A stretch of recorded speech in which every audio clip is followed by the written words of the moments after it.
Hello बच्चों आज आपका जो गणित का 7th क्लास का पेपर मंडे को होने वाला है उसका सैम्पल पेपर है। चलो उसको देखते हैं ताकि आज आपकी तैयारी अच्छे से हो सके। तो देखें, पहला क्वेश्चन जो इसमें लिखा है, प्रथम 5 प्राकृत संख्याओं का माध्य ज्ञात कीजिए। तो बच्चों देखो, माध्य क्या होता है पहले तो ये आपको पता होना चाहिए। माध्य कैसे निकालेंगे? तो माध्य के लिए जितनी भी आपके पास संख्याएं हैं, जैसे यहाँ लिखा है प्रथम 5 प्राकृत संख्याएं, तो प्राकृत संख्याएं 1 से शुरू होती हैं। तो 1 के बाद 2, 3, 4 और 5, ये पहली 5 हो गई। ठीक है, अब माध्य निकालना है तो इन सबको हमें जितनी भी संख्याएं दी गई होती हैं सबको जोड़ना होता है। तो इन सबको जोड़ेंगे, तो इन सबको जितना जोड़ेंगे तो उस जोड़ने के बाद हमारा आ जाएगा 15। ठीक है, 15। अब ये कुल कितनी संख्याएं हैं? 5, तो 5 से भाग दे देंगे। मतलब जितने भी हमें आंकड़े दिए गए हैं, जो संख्याएं दी गई हैं, उन सबको जोड़ो और उनको गिनो वो कितने हैं। जैसे यहाँ पर 1, 2, 3, 4, 5 ही हैं ये, है ना। तो भाग में 5 कर दिया है, तो 15/5। और इसको जब हम काटेंगे 5 के पहाड़े से तो 5 दिए 15, आंसर आ गया 3। तो इस तरह से माध्य किसी भी संख्या का निकालना हो बच्चों, जो भी संख्याएं दी हैं सभी को पहले आप जोड़ेंगे और जितनी वो संख्याएं हैं उससे भाग कर देंगे। ठीक है, फिर आपका आंसर निकल जाएगा। तो यहाँ पर अपना आंसर आया 3। तो देखते हैं ऑप्शन में, ये ग वाला ऑप्शन आपका सही आंसर है। अब देखें अगला क्वेश्चन, ज्ञात कीजिए 1/4 का 1/4। तो देखो 1/4 का यानी कि यहाँ का की जगह हम लिखेंगे गुणा, 1/4 का 1/4। ठीक है, तो यहाँ इस तरह से आप लिखेंगे। तो ऊपर देखिए, ऊपर वाली संख्या के ऊपर वाली से गुणा करेंगे, नीचे वाली संख्या को नीचे से गुणा करेंगे। यानी 1 को 1 से गुणा करेंगे तो 1 आ जाएगा, और 4 को 4 से गुणा करेंगे तो 4 का पहाड़ा आपको याद होगा, तो 4 चौक 16। तो इस तरह से आंसर आ जाएगा 1/16। ठीक है, तो आपका ऑप्शन जो दूसरा वाला है वो इसका सही उत्तर है। ठीक है, तो इस तरह से ये 2 क्वेश्चन हो गए आपके। अब देखते हैं तीसरा, भाग कीजिए। अब यहाँ भाग करना है, तो देखिए भाग करने के लिए लिखा है 2.7 को भाग करना है 100 से। तो बटे में 100 लिख देते हैं, क्योंकि जिस भी संख्या को भाग करना होता है वो बटे में आ जाती है नीचे। तो यहाँ पर हमने लिख दिया बटे 100। अब देखिए हमने इसका दशमलव भी हटाना है। ठीक है, तो दशमलव हटाने के लिए जो संख्या है दशमलव के बाद वो 1 है, तो उसके नाम की एक 0 हो गई, यानी कि आपके पास 10 आ गया इसका। ठीक है, और नीचे हमारे पास 100 भी पहले से ही है। ठीक, तो वो हो गया 100, क्योंकि 100 से इसे भाग देना है, क्वेश्चन में लिखा हुआ है। ठीक, तो अब इस तरह से हमारे पास ये संख्या जो है वो बन गई 27/1000। तो देखें ये कटेंगी नहीं आपस में, तो इसलिए हम सीधा नीचे जो 0 हैं उतनी ही ऊपर संख्या कर लेंगे। तो देखो 3 0 हैं, तो ऊपर संख्या हमारी 2 है, तो पीछे से गिनेंगे 7, 2 और 1 0 आगे बढ़ा देंगे। ठीक है, तो ये इस तरह 3 संख्या हो गई और उसके बाद दशमलव लग गया। ठीक है, दशमलव के आगे आप अपनी 0 अपनी मर्जी से लगा सकते हैं। तो 0.027 ये इसका आंसर हो गया। ठीक है, तो इस तरह से आपको कोई भी संख्या दी है, जैसे यहाँ 100 से भाग करना था, तो 27 को 100 से आपने भाग करे, मान लो यहाँ पर हम 1000 था, तो अगर केवल 100 होता तो क्या करते कि ये 2 0 है नीचे की, और ऊपर की जो 2 संख्याएं गिनी उसके आगे दशमलव लगा दिया। ठीक है, इसी तरह से अगर मान लो यहाँ पर आपके पास कुछ और संख्या, कोई भी संख्या हो, तो नीचे अगर 0 वाली संख्याएं जैसे 10, 100, 1000 इनसे है आपकी भाग, तो आपको ज़्यादा भाग करने की परेशानी नहीं लेनी है। सिर्फ जितनी जीरोज़ हैं उनमें ऊपर गिन के संख्या पीछे से और दशमलव लगा दें। ठीक है, तो अब ये देखें अगला क्वेश्चन, इसका क्वेश्चन का तीसरे का आंसर था 0. ये वाला घ। ठीक है, 0.027। अब आगे अगला क्वेश्चन देखते हैं, रैखिक युग्म बनाने वाले 2 कोण। तो देखिए बच्चों, रैखिक युग्म पहले तो हमें पता होना चाहिए कौन सा होता है। जैसे ये सीधी रेखा है, ठीक है, ये रेखा, इस पे कोई भी हमने कोण बनाया, जैसे ये बना दिया, ये कोई न्यून कोण है, चाहे मान लेते हैं चलो ये 60 डिग्री का है। ठीक है, तो ये 60 डिग्री का है, तो इसके बाद ये जो इधर इस तरफ बचा हुआ इसका कोण है, ठीक है। ये जो कोण है ये कितने का होगा, तो अगर आप सीधी रेखा पे जो कोण बनाते हैं वो 180 डिग्री का होता है, जिसे ऋजु कोण कहते हैं, है ना।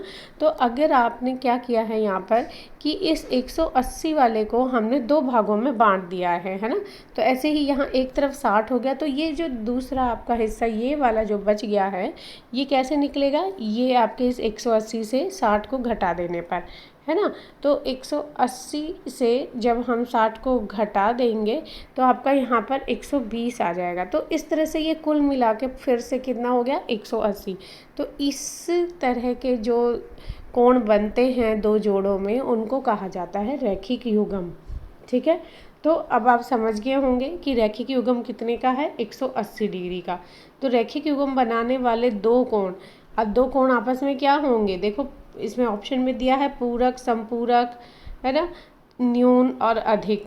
तो देखें आप कि जो पूरक कोण होते हैं उनका जोड़ होता है 90, है ना।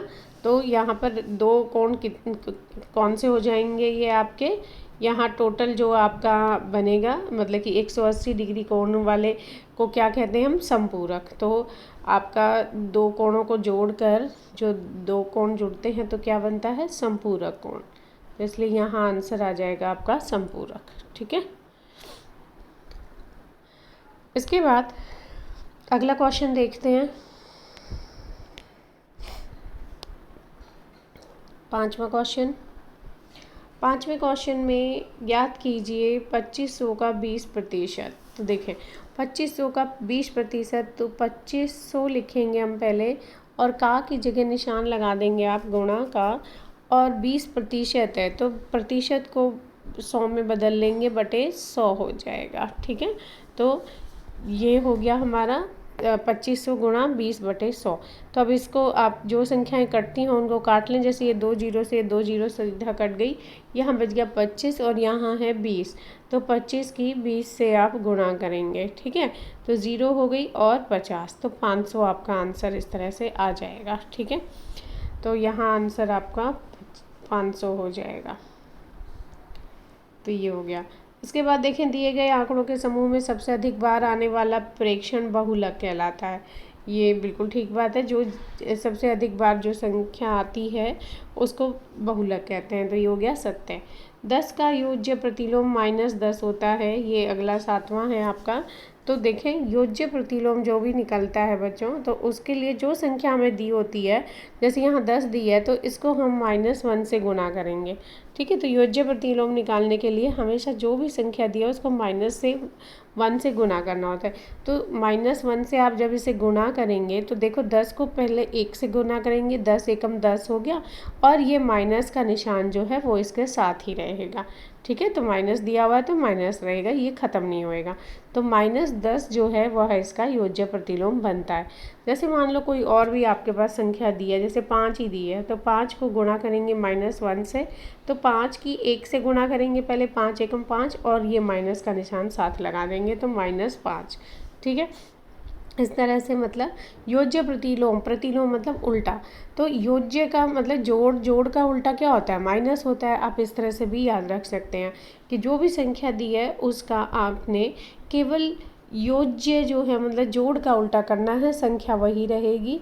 ठीक है, तो 10 है तो -10 हो गया। अगर कुछ और भी दिया है, जैसे 5 दिया है तो -5 हो जाएगा। ठीक है, अगर मान लो 100 दिया है तो उसका क्या हो जाएगा, माइनस का 100, है ना। इस तरह से आपने सिर्फ उसका योज्य मतलब जोड़ का उल्टा करना है। ठीक, अब अगला क्वेश्चन देखते हैं।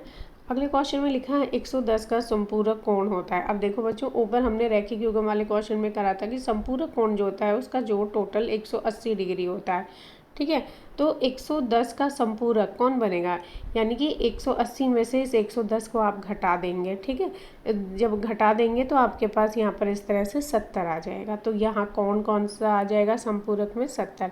तो 110 का संपूरक कोण कितना हुआ बच्चों, 70 डिग्री हो गया। ठीक है, तो मतलब इन दोनों कोणों का जोड़ जो है वह 180 आना चाहिए।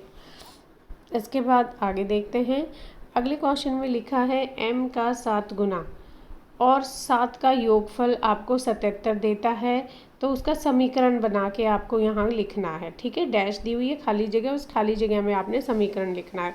तो देखिए m का 7 गुना, तो 7 गुना है यानी कि 7 के साथ m की हमने गुना कर देनी है, ठीक है। तो ये 7 की m के साथ गुना कर देने से 7m हो जाएगा।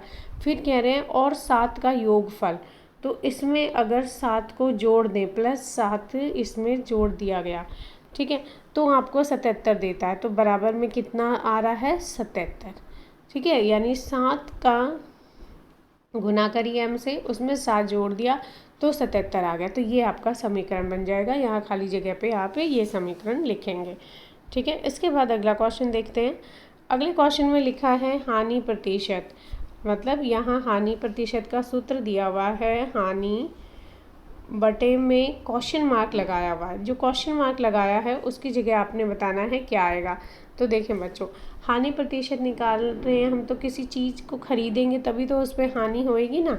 तो किसी चीज़ को हमने जो खरीदा है तो वो कितने में खरीदी है उसको कहा जाता है क्रय मूल्य। क्या कहते हैं बच्चों? क्रय मूल्य, ठीक है। तो यहाँ पर नीचे यही आएगा कि हानि बटे में क्रय मूल्य गुणा में 100, ठीक।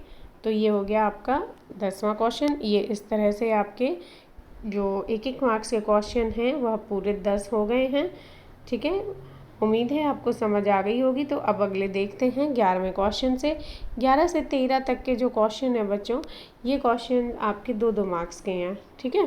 तो 2 मार्क्स के क्वेश्चन हैं, तो उस हिसाब से देखें। पहला 11वां, निम्न आंकड़ों का परिसर और बहुलक ज्ञात करें। तो पहले आपको समझना होगा बच्चों परिसर क्या होता है। तो देखें परिसर जो होता है, जो भी हमें आंकड़े दिए हैं, जैसे यहाँ ये जो हमें संख्याएं दी हैं 4, 6, 7, 5, 3, 5, 4, 5, 6, ठीक है। इनमें सबसे छोटी संख्या और सबसे बड़ी संख्या, उनका अंतर, मतलब सबसे बड़ी संख्या आप लेंगे पहले, सबसे बड़ी संख्या और छोटी संख्या उसमें से घटा देंगे, ठीक है। तो यहाँ पर देखते हैं कौन सी सबसे बड़ी संख्या है। 4, 6, 7, 5, तो यहाँ 7 ही लग रही है सबसे बड़ी संख्या, तो ये 7 हो गया। माइनस, अब छोटी देखते हैं, छोटी इसमें 3 दिख रही है, तो ये 3, तो 7 में से 3 घटा देंगे 4। तो ये आपका जो अंतर आया यही आपका परिसर कहलाता है, ठीक है।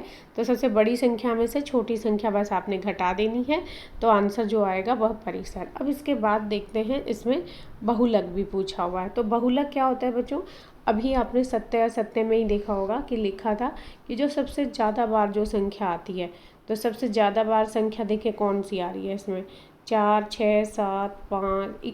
इस तरह निकालने के लिए ना बच्चों हमेशा इसको पहले तो आप एक बढ़ते क्रम में लिखें, तब आपको आसानी हो जाती है। तो देखो जैसे इसको बढ़ते क्रम में पहले ही लिख लेना चाहिए था जब परिसर निकाल रहे थे हम, है ना। तो देखें 3 हो गया, 4, फिर 4, जितनी भी संख्याएं हैं कोई भी संख्या छूटनी नहीं चाहिए आपकी यहाँ पर। और उसके बाद है 5, 5, 5, और फिर है 6, 6 और 7। तो देखिए इसमें आपको देखने से साफ पता चल रहा है, क्योंकि अब आपने बढ़ते क्रम में लगा दिया तो संख्याएं आपके सामने आ गई हैं, ठीक है। तो अब 5 जो संख्या है वो सबसे ज़्यादा बार आई है, 3 बार। 4 और 6 दोनों संख्याएं 2-2 बार आई हुई हैं। तो आपका बहुलक क्या हो गया बच्चों? बहुलक हो गया 5, ठीक है। तो आप ऐसे ही लिखेंगे, बहुलक बराबर में 5, ठीक है। तो इस तरह से ये आपको समझ आ गया होगा कि बहुलक वह संख्या जो सबसे ज़्यादा बार आए, ठीक है। तो अब अगला क्वेश्चन देख लेते हैं। एक दुपहिया वाहन 1 लीटर पेट्रोल में 55.3 किलोमीटर की दूरी तय करता है, तो 10 लीटर पेट्रोल में वह कितनी दूरी तय करेगा? तो देखें उसने जो 1 लीटर पेट्रोल है, 1 लीटर पेट्रोल में कितनी दूरी तय की है? 55.3 किलोमीटर, ठीक। अब 10 लीटर में कितनी करेगा? 10 लीटर में कितना पेट्रोल से वो दूरी तय करेगा? वह इसको हम इससे सीधा गुणा कर देंगे, बस बिल्कुल आसान है। 55.3 गुणा में 10, ठीक है। तो ये आपने गुणा में इसके जब 10 कर देंगे आप, तो आंसर जो है आपका कितना आ जाएगा? बराबर में 55.3, यानी कि 553 किलोमीटर वह चलेगा। ठीक, तो बिल्कुल आसान सा है, आपने सिर्फ इसकी 10 से गुना करनी है। तो इस तरह के कोई और क्वेश्चन भी आते हैं तो आपने ऐसे ही करना है कि उनकी आपस में बस गुना कर देनी है। ठीक है, अब अगला क्वेश्चन देखते हैं, निम्न कोण का पूरक ज्ञात करें। तो देखिए यहाँ पर ये एक कोण दिया हुआ है, तो पहले तो आपको पता होना चाहिए पूरक क्या होता है। तो देखिए पूरक कोण वो होते हैं जब दो जो कोण दिए हैं हमें उनका जोड़ 90 डिग्री होता है। कितना होता है बच्चों? 90 डिग्री। ठीक है, तो यहाँ पर हमें 63 दिया हुआ है, तो हमें पूरक कोण निकालने के लिए क्या करेंगे? 90 माइनस 63 कर देंगे। ठीक है, तो 90 में से आप इसको माइनस 63 को अंदाज़ा नहीं करना, बिल्कुल भी सीधा साफ आप साइड में रफ लाइन लगा के करके देखेंगे। ठीक है, तो इस तरह से ये आपका जो आंसर आ जाएगा। जैसे देखो मैं आपको थोड़ा घटा भी बता दूं, क्योंकि बच्चे घटाने में बहुत गलतियां करते हैं। जैसे ये 90 है आपका, तो यहाँ ये 0 है, हमेशा इस 0 मतलब नीचे 3 है तो 0 में से 3 को हम नहीं घटा सकते, तो ये यहाँ से उधार लेगा एक। ठीक है, तो ये बन जाएगा आपका 10। एक बार मैं अच्छे से आपको बताती हूँ, रुको। हाँ ये देखें, ये 90 है और ये 63 है। ठीक है, तो इसको घटाने के लिए आप क्या करेंगे? ये 0 छोटा है 3 से, तो ये घटेगा नहीं, तो ये 0 यहाँ से एक उधार ले लेगा। ठीक है, इसने इससे उधार ले ली, तो ये बन गया अब हमारे पास 10। ठीक, और इसने एक, इसको 9 ने एक दे दिया था, तो ये जो 9 है इसकी जगह आपके पास बच गया 8। तो बच्चों ये आपने ध्यान रखना है कि यहाँ 8 बचेगा। ठीक है, क्योंकि बच्चे उसको 9 का 9 ही छोड़ देते हैं। तो अब देखें यहाँ पर अब आपके पास जो संख्या हो गई, ये 0 की जगह 10 हो गया, 10 में से 3 घटाएंगे 7। ठीक है, और यहाँ 8 बचा था। अब आप 9 नहीं है आपका, तो 8 में से 6 घटाएंगे तो 2 आ जाएगा। ठीक है, तो इस तरह से आपका 27 आंसर आएगा। ठीक, हमेशा इस बात को याद रखें कि आपने ये जो 0 है इससे एक उधार लेके यहाँ वाली संख्या को एक घटाना है। ठीक, तो इस तरह से जो आपका आंसर आया बच्चों वह कितना आ गया? 27। तो यहाँ इसका जो पूरक कोण कितना हो गया? 27 डिग्री। ठीक, अब अगला क्वेश्चन देखते हैं, 14वां क्वेश्चन। 14 क्वेश्चन जो है बच्चों वो तीन मार्क्स के हैं। यहाँ पर आपके 14 से 15, 16 ये तीनों क्वेश्चन कितने मार्क्स के हैं? 3-3 मार्क्स के हैं। तो देखें इसमें पहला समीकरण जो दिया है 5m + 7 बराबर में 17। ठीक है, तो यहाँ आपने बहुत ध्यान से करना है, कोई मुश्किल नहीं है।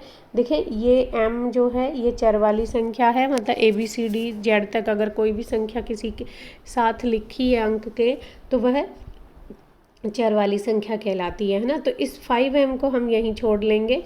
ये बराबर जो बीच में निशान है, इस बराबर से इधर वाले जो हैं आपके ये लेफ़्ट साइड हो जाएगी आपकी, और बराबर से इधर वाले आपकी राइट साइड बोलेंगे। ठीक है, तो अब जो बराबर है, बराबर के आप अगर किसी भी साइड किसी अंक को ले जाते हैं तो उसका जो निशान है, मतलब उसके आगे प्लस माइनस या गुणा भाग जो भी लिखा है उसका हमेशा उल्टा हो जाएगा।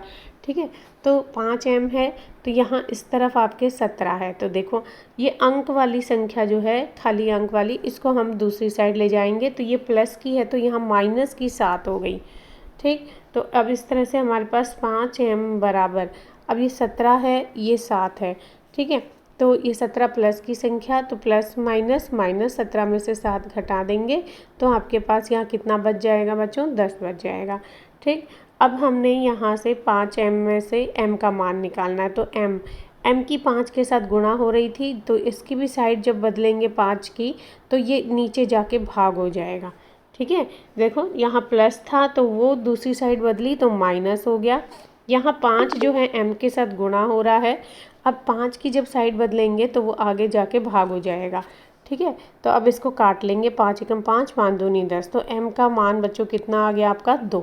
तो इस तरह से आप इसको करके दिखाएंगे। ठीक है, इसके बाद इसका दूसरा भाग देख लेते हैं।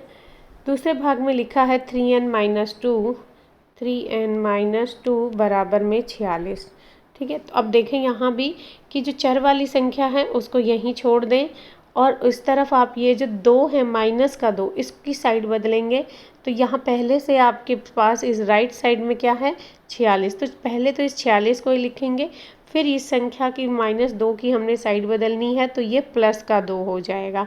ठीक है, निशान ज़रूर बदलें, याद रखें बच्चों, जब भी आप साइड बदल रहे हैं तो उसका निशान भी बदलें। तो अब देखो ये कितना हो गया, 3n बराबर 46 में 2 जोड़ देंगे तो कितना बन जाएगा, 48 जोड़ जाएगा। अब यहाँ पर n का मान निकालने के लिए ये 3 की यहाँ n से गुणा हो रही थी ना, तो अब दूसरी साइड जाके क्या हो जाएगी, भाग हो जाएगी। तो ये 3 यहाँ पर नीचे आ गया आपका, ठीक है। तो 3 की भाग हो गई। अब इसको काट लेंगे, 3 से काट देंगे, 3 का पहाड़ा लेंगे, 3 एकम 3, 3 एकम 3 और 3 छिक 18, यानी कि इस तरह से आपके पास 16 जो है वह उत्तर आ जाएगा। n का मान कितना आ गया बच्चों, 16। याद रखें, फिर से देख लें कि जो चर वाली संख्या है उसको वहीं छोड़ेंगे और जो अंक है उनकी एक तरफ साइड ले लेंगे। तो 46 यहाँ पहले से है, ये -2 की साइड बदली तो ये +2 हो गया।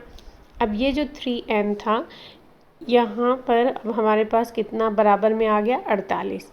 तो n का मान निकालने के लिए 3 की जो n से गुणा हो रही थी अब वो दूसरी साइड जाके भाग हो जाएगी। तो इस तरह से आपके पास काटने पर 16 आंसर आ जाएगा। ठीक है बच्चों, तो उम्मीद है आपको ये समझ आ गया होगा। अब हम लोग अगला क्वेश्चन देख लेते हैं। अगले क्वेश्चन में जो लिखा है 16वां क्वेश्चन, नहीं सॉरी 15वां क्वेश्चन, अभी आपका 15वां क्वेश्चन है। देखिए, जूही एक वॉशिंग मशीन 13,500 में बेचने पर 20% की हानि उठाती है, उसने वह मशीन कितने में खरीदी थी, अब आपको ये बताना है। तो देखें, जूही ने वॉशिंग मशीन, पहले तो आप ये लिखें कि कितने में बेची है, क्योंकि यहाँ बेचना लिखा है ना, यानी बेचने वाला मूल्य क्या कहलाता है बच्चों, विक्रय मूल्य। तो ये हो गया आपका विक्रय मूल्य। विक्रय मूल्य कितना हो गया, 13,500। ठीक है, उसने उस पर 20% हानि उठाई। तो 20% हानि किस पे उठाई है, इस 13,500 पे। ठीक है, तो हानि कितनी हुई उसकी, 20%। ठीक, अब हमें ये बताना है कितने में खरीदी थी। तो कितने में खरीदी तो हमें पता ही नहीं है, यानी कि क्रय मूल्य जो है वह हमें पता ही नहीं है। तो इस क्रय मूल्य को हम मान लेते हैं x।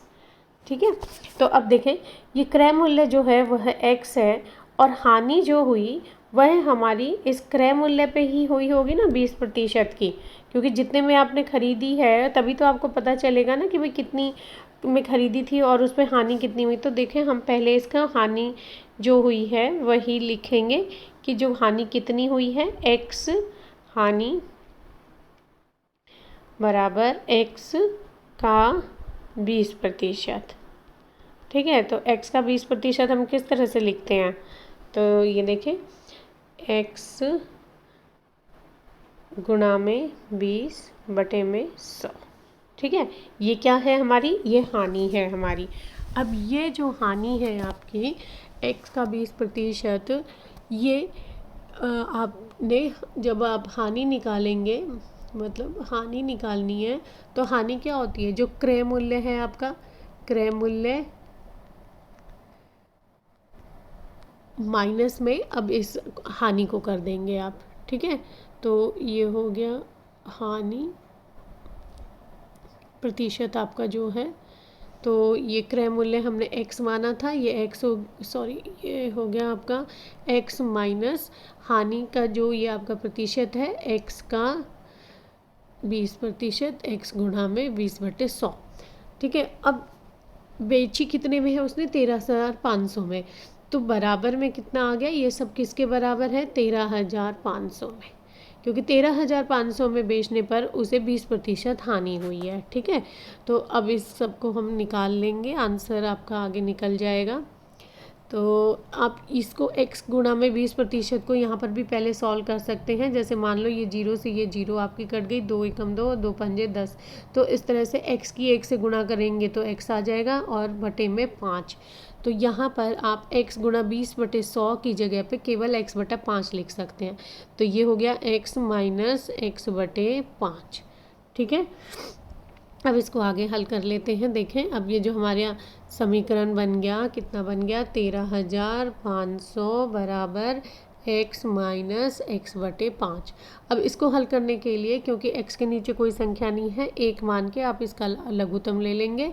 तो यहाँ पर 5 की 1 से फिर नीचे वाली संख्या जो होती है हमेशा उससे भाग किया जाता है। 5 की 1 से भाग करेंगे तो 5 ही आएगा, और 5 का फिर x से गुणा करेंगे तो 5x। तो ये हो गया आपका 5x माइनस 5 की 5 से भाग करा 1, और ऊपर x से गुणा करेंगे तो x। तो 5x माइनस एक्स बटे 5। तो 5x, ये 5 है और ये 1 है, तो 5 में से 1 घटा देंगे तो 4x बच गया आपके पास बटे में 5। ठीक है, और सामने हमारे 13,500, ये तो ऐसे का ऐसा चल रहा है। तो अब देखें, केवल x का मान निकालना है अब आपने। तो x का मान निकालने के लिए अब आगे क्या लिखेंगे, 13,000, यहाँ इसको क्रॉस मल्टीप्लाई कर लेंगे। 13,500 की अब 5 से गुणा कर देंगे, गुणा में 5। ठीक है, और बराबर में अब हमारे पास ये 4x है, ये 4 अब यहाँ इसके नीचे आ जाएगा, तो ये बटे में 4 और बराबर में केवल x हमारे पास बच जाएगा। ठीक है, अब इसको काट लो आप, कटता है तो काट लो, नहीं तो आपका आंसर निकल जाएगा सीधा सीधा। ठीक है, तो यहाँ पर ये आपका कट जाएगा, और इस तरह से काटने के बाद आपके पास जो आंसर निकलेगा वो आपका हो जाएगा 16,875। ठीक है बच्चों, तो इस तरह से आपने इसका आंसर निकाल लेना है, 16,875। ठीक है, मुझे उम्मीद है सब बच्चों को समझ आ गया होगा और आप इसे कर लेंगे। ठीक, तो अब अगला क्वेश्चन देख लेते हैं बच्चों। अगले क्वेश्चन में जो लिखा है, अगला क्वेश्चन है 1 किलोग्राम का 75%। तो देखें 1 किलोग्राम, तो आपको इसको ग्राम में भी बदल सकते हैं आप। अगर आप ग्राम में बदलते हैं तो यहाँ 1000 लिखेंगे और गुणा में 75/100। ठीक है, अगर आप किलोग्राम में नहीं बदलते तो भी आपका आंसर सही है। यहाँ 1 किलोग्राम लेकर आप 75/100 भी लिख सकते हैं। ठीक है, इस तरह से आपका आंसर सरलता से आ जाएगा। जैसे 75 की सीधा आपने गुणा कर दी, 75 एकम 75 हो जाएगा, और बटे में 100 है, तो ये 100 जो है इसको दशमलव में बदल लेंगे। दशमलव में बदलने के लिए ये 2 जीरो हैं, तो यानी 75 के आगे आपके दशमलव लग जाएगा, तो ये हो जाएगा 0.75 किलोग्राम। आंसर आपका फिर किलोग्राम में ही निकलेगा।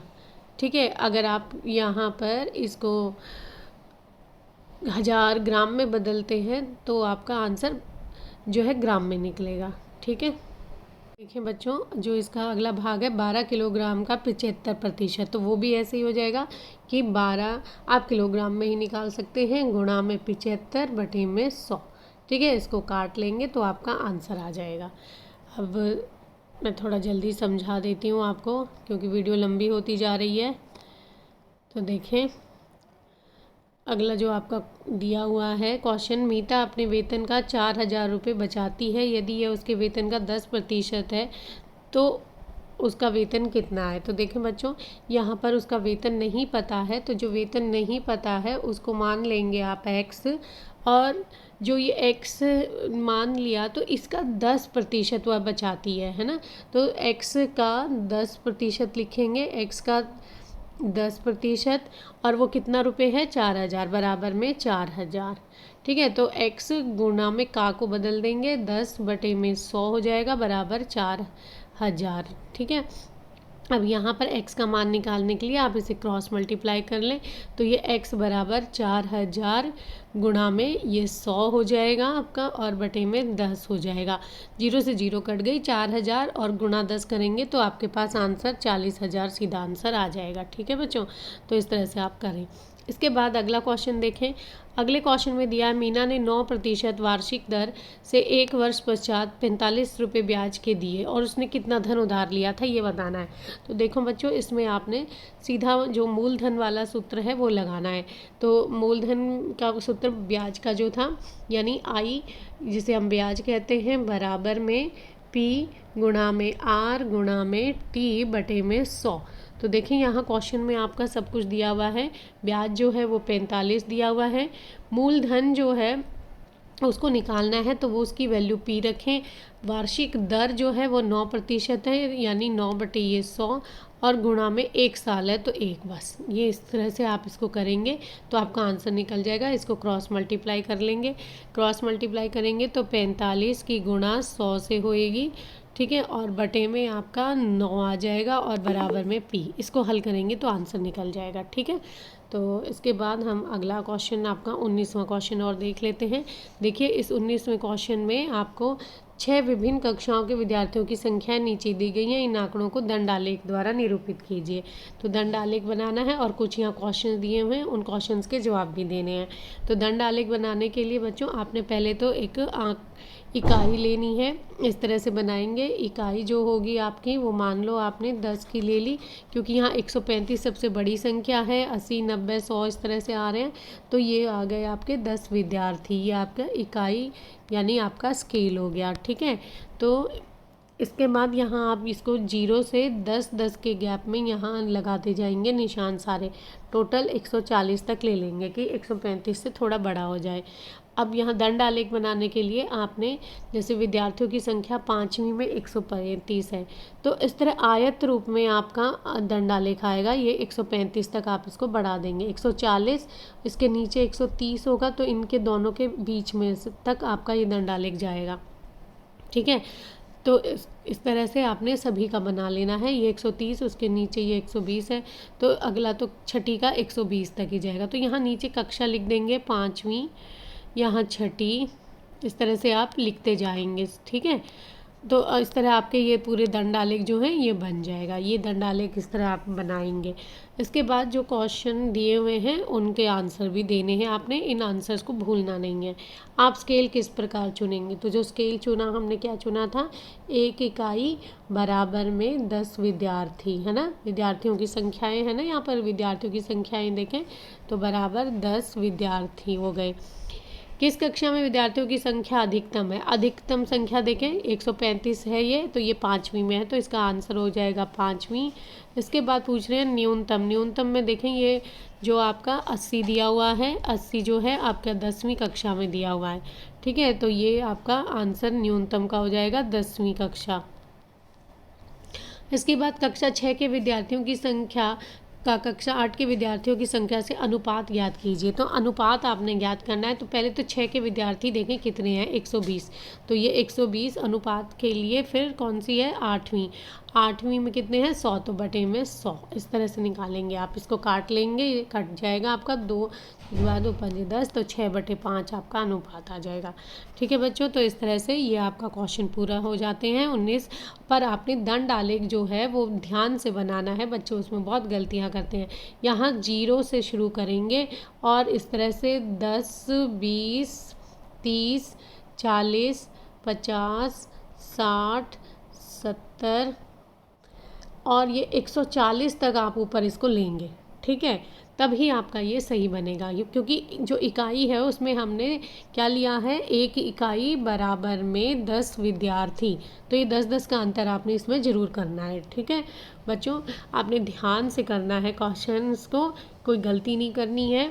और देखें ये 135 है, तो इसको 135 तक ऊपर ले जाके ऐसे आयतकार में दंडालेख बनाएंगे, ठीक है। फिर 120 है तो उसको 120 तक ले जाके ऐसे बनाएंगे, ठीक है। कोई भी गलती नहीं करेंगे, बहुत आसान है, पर ध्यान से करेंगे तो हो जाएगा, ठीक है। और बच्चों, जिन बच्चों ने अब तक चैनल सब्सक्राइब नहीं किया है वो सब्सक्राइब ज़रूर कर लें, ताकि आपको इस तरह के आसानी से समझने को आंसर्स भी मिल जाएं और सैम्पल पेपर भी मिल जाएं। और आगे जो आपके ये पेपर होने वाले हैं इनके सभी के सैम्पल पेपर आपके पास आते रहेंगे। धन्यवाद बच्चों।